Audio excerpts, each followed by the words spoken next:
What is up, guys? Back again for another episode of G.L.T.V Radio. This is your host, Gavin Lamb, and I'm joined today with a special guest. This is Juan T. Cousins. Man, what's going on? Man, so good to have you. I've been excited all week to have you on the podcast and on the channel. So, wave the camera too if you want. So, blessed to be here, man. Man, I'm blessed to have you. I'm really excited that you showed interest in the podcast and the channel and everything and wanted to come out. So, super excited about that. Anyway, so before we get into like the meat and potatoes, though, I just wanted to do a few like icebreakers. So, like, this is just like favorite of all time. All right, just name which one is like your favorite of all time. Okay. Scooby-Doo or Dexter's Lab? I had to go with Dexter's Lab. Dexter's Lab. Scooby-Doo was alright, but like Dexter was. Scooby-Doo is like almost outdated. Yeah, and then Dexter's Lab is like our jam. Yeah, when we came on, it was kind of outdated. Exactly. All right, so Pop-Tart or Toaster Strudel? Toaster Strudel for sure. Toaster Strudel for sure. For sure. Man, I did a college like essay and debate on Toaster Strudel versus Pop-Tart, and I was team Pop-Tart because I was like, dude, you can take it anywhere. It's already got the icing on it. You can eat it hot or cold, but like, dude, people. They were like mean mugging me in class, and I was like, oh, okay, I'm sorry. And I brought Pop-Tarts for everybody because I was team Pop-Tarts. So I was like handing out Pop-Tarts, and they were like mad that I didn't make them Toaster Strudels. Nah, it's Toaster Strudels, man. Toaster Strudels, dude. I had the Cinnamon Toast Crunch ones the other day for the first time just to try them. Oh yeah, I haven't had one of those. Dude, those Toaster Strudels you had? Dude, they were lit. Yeah. Okay. They were awesome. I need to try that. They were good. So so here we go. Out of the food game, then we're going to dive back into the food game for just a second. But out of the food game, Lil Wayne or T.I.? I got to go Wayne. Wayne? I got to go Wayne. Best rapper alive, Best man. rapper alive. You know, he says it all the time. Wayne. It's true, right? Yeah, I got to go Wayne. All right, me too. So, let's see. Also, all right, this is a big one. Chips Ahoy, chewy or crunchy? Crunchy. Crunchy. I don't ever do chewy. Me ever. Either, man. Chewy. That was nasty. It's weird. So when you think about milk and cookies, you gotta have the crunchy. Right. You have the chewy. There's no point. But it's like it's already a soggy cookie. I know. Yeah, I'm not. I don't like it. It's almost like you're just eating cookie dough. Yeah, I'm not with the chewy. Me either, man. All right, so last one, biggest debate of probably like all time, and so it's chicken wings, drums or flats. Flats. Man, it's hard for me to pick one. I go drums and flats. Like I'm a big guy, and I do not discriminate against chicken wings. I used to be drums until I started like eating more flat, and I was yeah. It feels like it's got more meat. Oh yeah, for sure. You get that bone. You're eating around the bone with the drum, but then with the flat, you just rip that thing open, and then all the meat's right there for the taking. Yeah, I feel you, man. I feel you, but I tear them up. If they give me a plate with drums and flats, I eat them all. Yeah. I don't even care. All 20 of them. Yeah. Oh, yeah, man. I order 20 piece all the time. So, one more thing before we get into like the main topic, all right? Okay. All right. First of all, people probably wonder like, how do I know you? First of all, longtime friend from high school. Longtime friend. And also brother on the offensive line at our old high school. Yes, so number 68 and 62. Yeah, that's right, man. That's right. O-line all the way, man. Yes, we were just like moving people out the way, trying to get a touchdown. So that's it. I've just recently seen on like social media and some posts and everything on your social media. Yes, sir. You and your lady like getting really excited and dancing around about something. So tell me a little bit about that, man. Yeah, like I said, see about it, right? Okay, so totally now we have a total of 4 kids, though. Wow. And she has twin boys, but we were saying we want to try for at least one more kid before we're 30 because after 30 that's it. Like we were just gonna deal with what we had. So, right. And I was like making jokes to her that like if it's not a boy we have to try again. But I already knew from like day one it was a boy. And the funny thing about that story is when we had the gender reveal, like her mom called me downstairs, but she tricked me like she let the pink fall out the bag, and I was like, oh gosh. man. So when everybody came downstairs, I dropped the weight, and it exploded. And it was blue. That's why I was so shocked, because I'm thinking that it was a girl, but no, they tricked me though. It was like a reverse. Yeah, it was like a reverse. Man. So, they got me good with that one. So that's awesome. See, I didn't know that backstory. Yeah, I was stoked about that one though. That's awesome, man. Congratulations. Yeah, appreciate it. By the way, appreciate so that. dude, so how do you enjoy fatherhood? It's the greatest. It's the greatest thing that I ever received. Yeah. And that's kind of like why I started to do what I do now.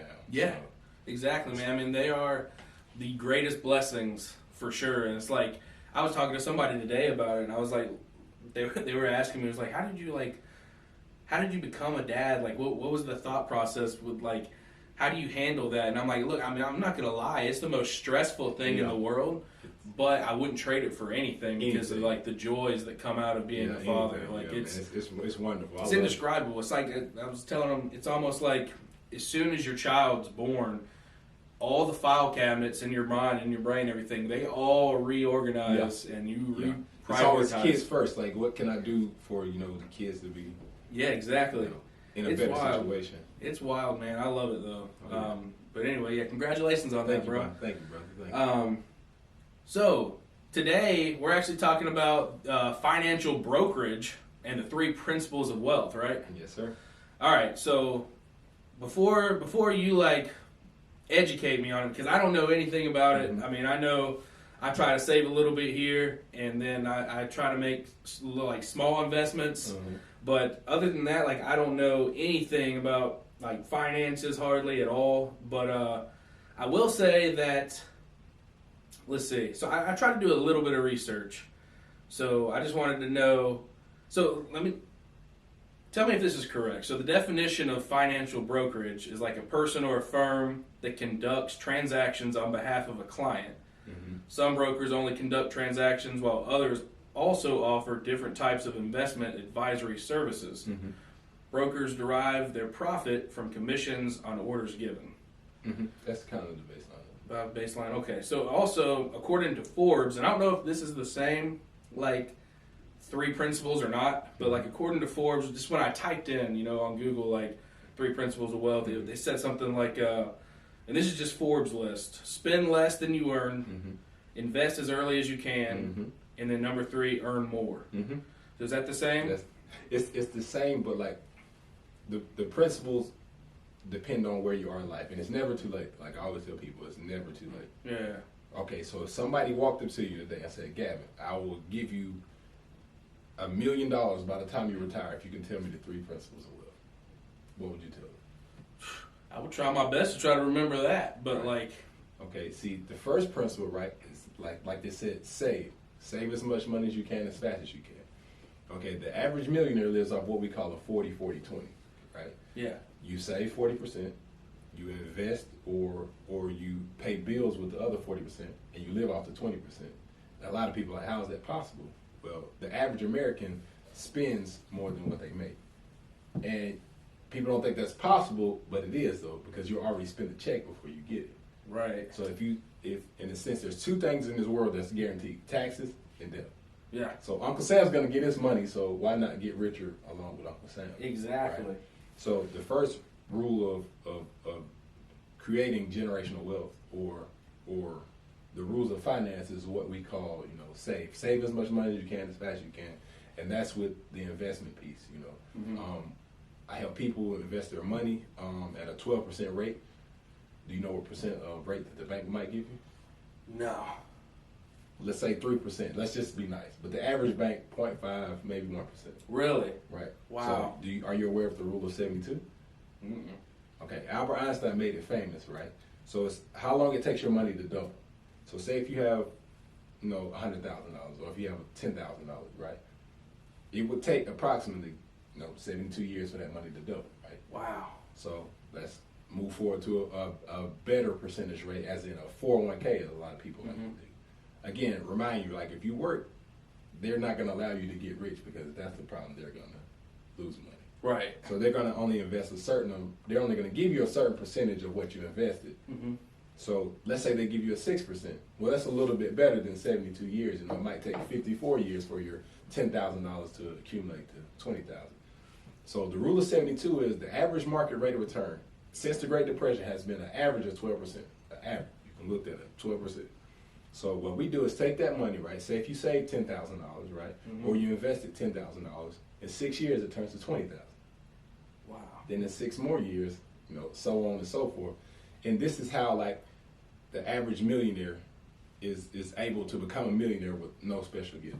I mean, yeah, you have the Jeff Bezos and you have, you know, the Teslas, you have those guys, but there are 614 billionaires on the Forbes list. And 1 out of every 3 has either an investment placement plan, right? Or they have like the piece what a lot of people don't like to talk about, but what's important is, you know, pretty much like the stock brokerage or the life insurance plan. So rule 1 would always be, you know, save as much money as you can as fast as you can with a compound interest, right? At a 12% rate. Okay, the next step 2 would be, is what we like to call good. Get out of debt. Because it makes no sense saving your money and invest it. Because the rule of 72 works both ways. So if you had a $1,000 loan when you were 18 and you never paid it off, when retirement comes, that $1,000 turns into $50,000. Yeah. You know, they've accumulated, you know what I'm saying? Oh, yeah. So you definitely have to get out of debt before you save money. Those interest rates. Yeah, those interest rates are ridiculous. So once you pretty much get out of debt or whatever, it's pretty much when your investments can grow, right? Right. Okay, so the last piece is the protection piece, which would be the life insurance, right?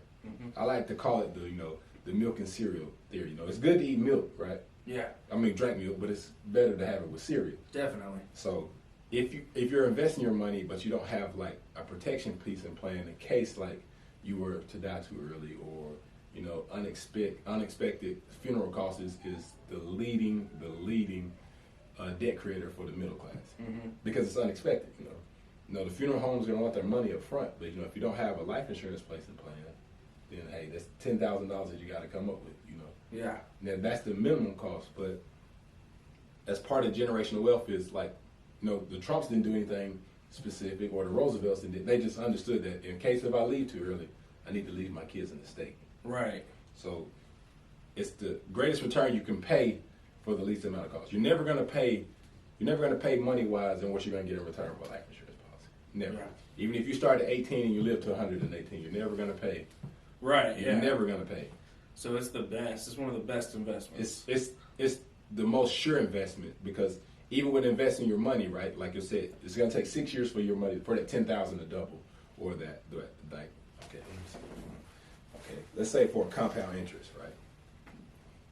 And you know, we're still young, right? We're not right. We're not even we haven't even reached our peak yet. Well, work wise. Okay, let's say monthly contribution. If you just contribute $100 a month, that's $25 a week at the 12% rate of return. Say the average retirement age is 65, so let's say 35 more years. Right? $500,000, right? Wow. With a compound interest. That's exactly what the bank do. When you get paid, you know, the bank takes your money and takes it right up to the global economy. That's how they're able to stay open.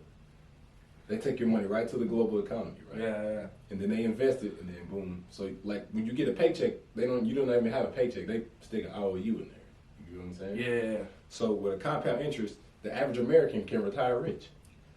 And that's with us being young, you know. Yeah, for sure. Yeah, and it's the greatest thing it's the greatest secret that we didn't listen to, you know. Yeah. Because like a lot of people say, oh, invest.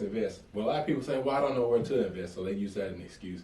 So that's why I went and got a license and say, hey, look, I'm here to help you invest your money.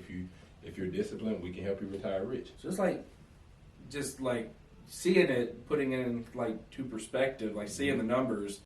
So being stagnant and being too scared to make investments or invest the right way, that could really be hurtful to you. Right. But see, that's the beauty of what we like. We have a company called Invesco where like we pay them to invest our money. Right. So say like, you know, you might invest in Nike, you might invest in PlayStation, or you might it's a mutual fund. So if Nike has a bad year 1 year, it doesn't matter. Real estate was still up, Google was still up, Adidas was still up. or whatever you like to invest in. So you're never hurt too bad. you're never hurt too bad. At It's, one time. as opposed to, hey, if I just need Amazon to grow, and you just invest all your money and say, hey, if something happens and Bezos sells the company, you know, your stocks go down.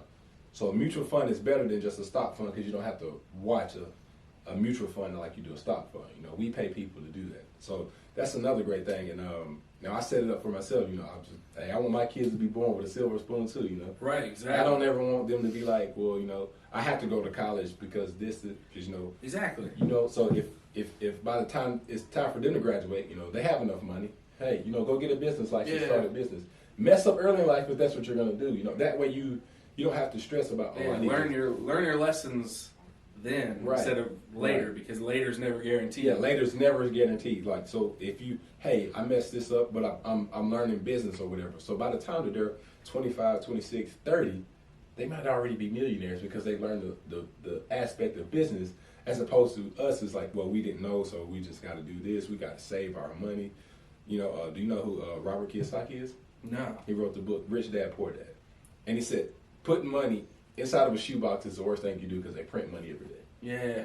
You get what I'm saying? Yeah. So if you don't take that money and invest it, you know, It's like you know what I'm saying? It's like you can retire a millionaire by literally just $100 a week. You know? Yeah. Because every For 6 sure. years, remember, the money's going to double. So your money's going to double 5 times in 35 years. Yeah. So that's a great investment that a lot of people don't understand they can make because they don't have the knowledge to know that. Oh well, I heard that stocks rip you off, or that's really like the Great Depression. Yeah. You know, more millionaires are made during the down era than the stock market. A lot of people don't know that. Yeah. Yeah, because you take debt and you create millions in a sense because people are scared to gamble while you're still gambling. Right. But you don't have to worry about the gambling part because we take care of that. And then another aspect why I say to get out of debt is because it's important for the average American to get out of debt. That way you won't pass it on to your kids when something happens. You know what I'm saying? Yeah, so there's no you're leaving it a clear like path for your children because that way there's no it's all on the parents because you're never like a product of your upbringing or environment or family mistakes because you put it in action for them. Right. So you made those investments, and so like that's what I was telling someone just the other day about like being a dad and how like I don't want to, like somebody asked me about like if we were gonna have more kids, and I said I don't know, but right now I know I can take care of the kid I have now wholeheartedly all the way through college and everything if I have to. And that's the thing is like I want to be. I don't necessarily want to spoil my kids. They're gonna like know the value of a dollar. I'm gonna teach them like they need to earn everything.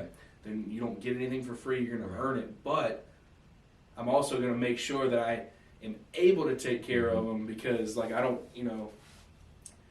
I mean that's what you want. When I was saying like you refile everything in your mind, that's what your mind goes to is like, how I'm gonna take care of this kid for as long as possible.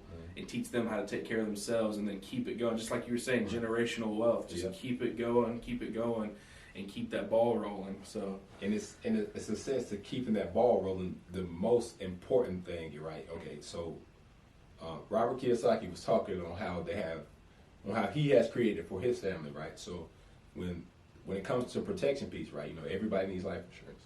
So when it comes to it, right? So say like if a mother passes or a father passes, they've already had like their insurance policy set in place. So whoever the beneficiary is, right? No sibling or child can get it, grandchild can get it unless they go put double the amount what the parents had. You know what I'm saying? Yeah. So say like if mom or dad had $250,000, you got to put 75. You know what I'm saying? Almost or you got to put $1 million before you get your inheritance money. That way the well will never run dry. And you pay that up. You pay that up for the entire life. That way so the well will never run dry. So you get what I'm saying? That's how like the Kennedys are still like a relevant millionaire family, but nobody knows how. Yeah, they use like they never run out of their money. It's like the fountain of youth of dollar bills. Yeah, they use that like that protection piece because everybody has to go one day, and it's not a sexy talk that anybody wants to talk about. Right. But it's for sure. It's like I tell a lot of people, right?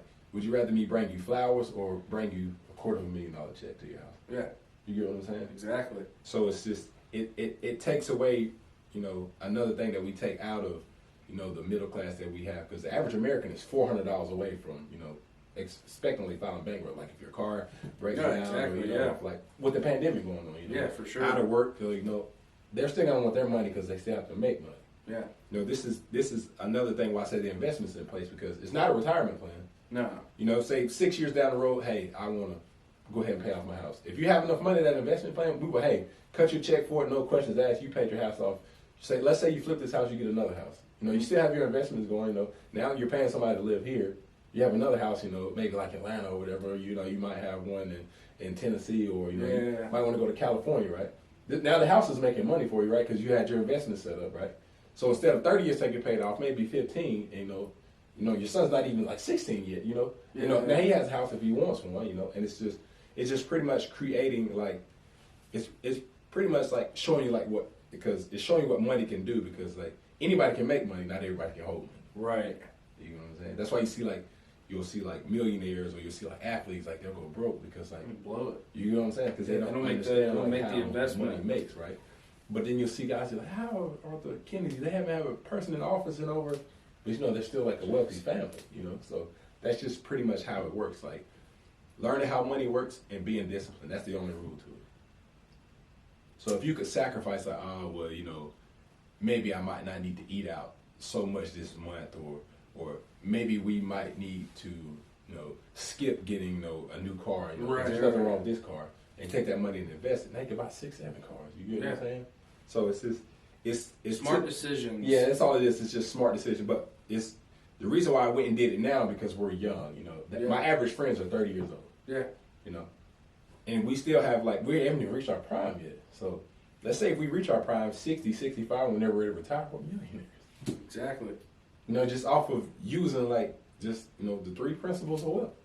That, you know, that like maybe we didn't understand like what it was to accumulate it, or maybe we thought it was too hard. I've even seen like young people. I've even helped kids, 18-year-old, 20 years old, $25 a month, because, you know, they work at Wendy's or something. Yeah.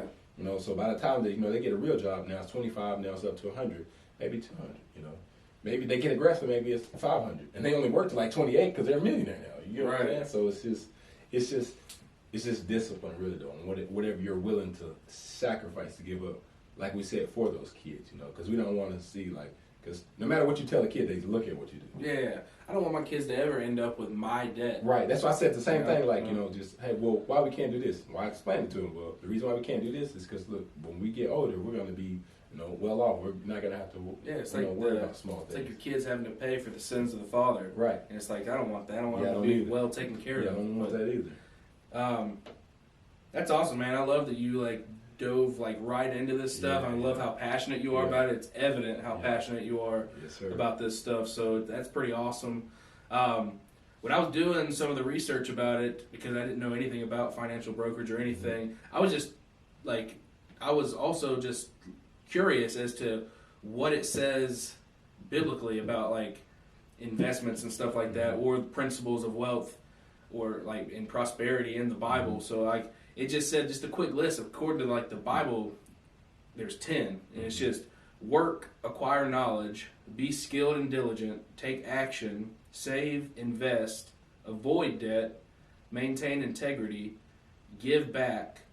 And the number 10 was something just like really like boom, really spoke to me about it. It was like, be positive and optimistic, think big. And I started thinking about, you know, Philippians 4:13, I can do all things through Christ who gives me strength. Yes, sir. So if anyone can do that, like anybody can do this. Not just you or me, anybody can do this saving stuff and investing and become a millionaire one day. If you have a job and you do this and you follow the 3 principles of wealth, then you can be wealthy too. See, that's awesome, man, because like that's what essentially everybody can do this, and there's no holding anyone back. Nobody. As long as you follow the 3 principles. Because we live in a generation now, right, with what the rich like to call it, either the conviction or the cotton candy. Yeah. They want it now. You know, cotton candy's good now, but in 5 minutes the taste is gone. You know? Yeah. The conviction, right, the only way to success is a long, hard road of obedience in the same direction. If you look at any millionaire, if you look at any billionaire, their pattern hasn't changed for us. Because they know that it's not, I'm not going to get $1 billion, I'm not going to get $1 million overnight. Right. But if I'm disciplined, then this happens and this happens. Amazon started in 1998. Yeah, that's wild. Now to think Bezos about. up almost $200 billion. That's- $2 billion. You get what I'm It's saying? insane to think about. That's insane to think about. But what if he would have gave up? We would have never had, we would have never had an Amazon. So that's why I tell a lot of people: is as long as you stay disciplined. I don't care if you work at McDonald's for 35 years, you can retire a millionaire. It's very reachable. They print almost $2 billion a day. Yeah. It's very reachable. So if you just stay disciplined.